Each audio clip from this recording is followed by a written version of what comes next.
Welcome to the topic directory structure.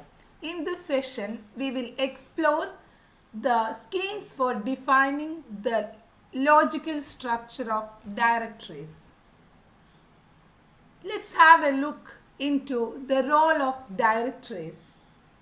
Sometimes file system consists of millions of files and the situation may be very hard to manage.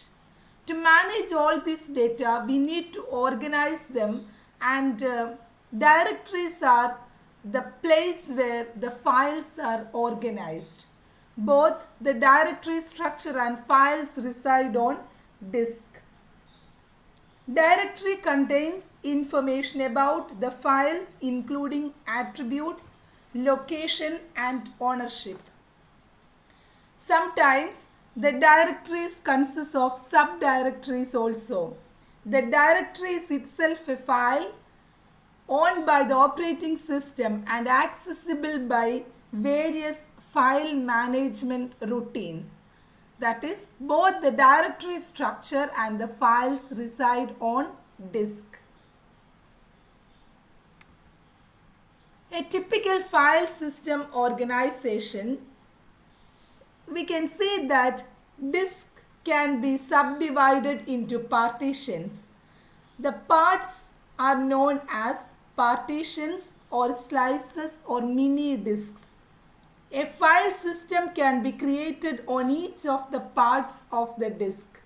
Information about files is kept in entries in a device directory, commonly known as directory or volume table of contents.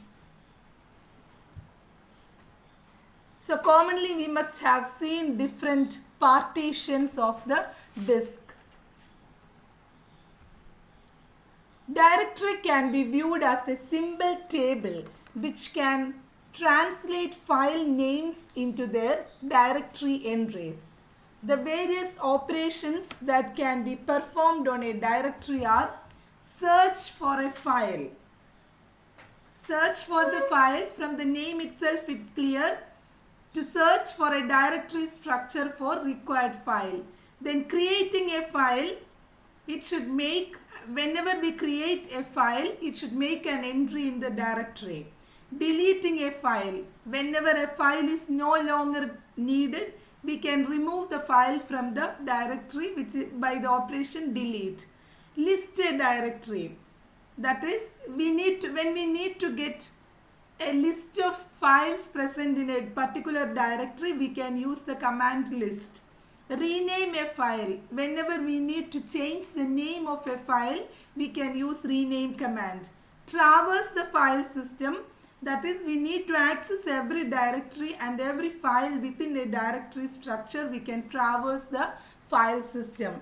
That is, these operations can be performed on a directory. Then there are various directory schemes which define the logical structure of directories.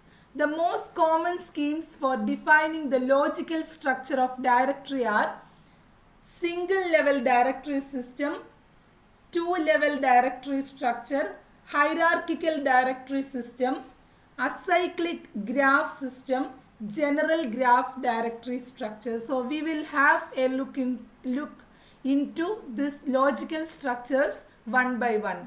Single level directory structure. This is the simplest of all the directory structures.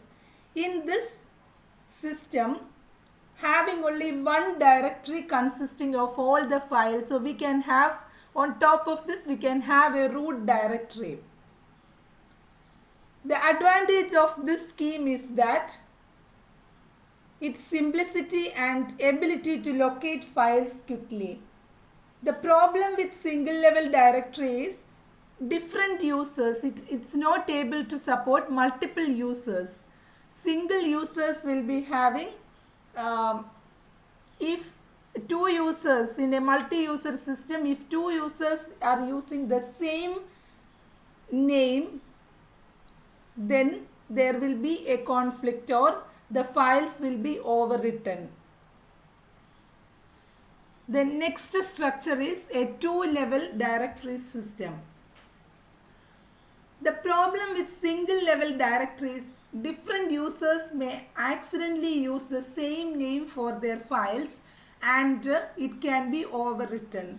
To avoid this problem, each user needs a private directory. So here in this directory structure, different users are given their own master file directories. Different users are given their own private directories. User 1 is having this set, user 2 is having. So before, in the single level directory system, there was only a root directory and each user all the users will be having access to the same directory, same file system, master file directory system. Then here root directory is the first level directory, but it consists of entries of user directory, user 1, user 2, user 3 and user 4. So this is very efficient for searching and can have the same file name for different users. These are the advantages of two-level directory system. Next is a tree structured directory, or it's having another name, hierarchical directory structure.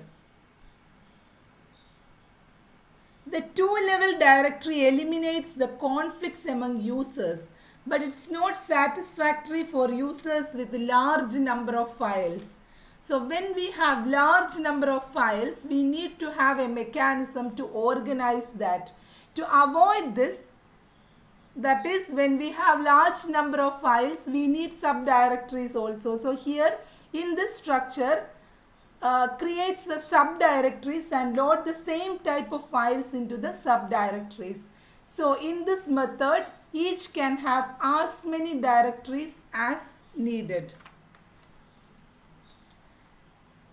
Since this is having the representation like a tree, this structure is known as tree structured directories. The next is an acyclic graph directory structure. What is an acyclic graph? A graph with no cycles that allows directories to share subdirectories and a file. So here, when this is connected with, the primary advantage of this structure is that traversing is easy. When we add links to the existing tree structure directory, the tree structure is destroyed and which results in a simple graph and this acyclic graph with no cycles. Here link is a pointer to the another file or subdirectory.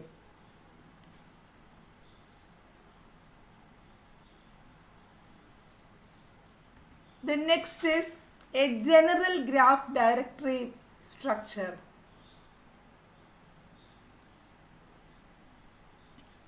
The main advantage of this general graph directory structure is that traversing the file is very easy. Here cycles are avoided so that no extra overhead of deleting cycles are possible. Every time a new link is added, use a cycle detection algorithm to determine whether it is okay. This is a complicated structure. Garbage collection is necessary in this structure only because of possible cycles in the graph.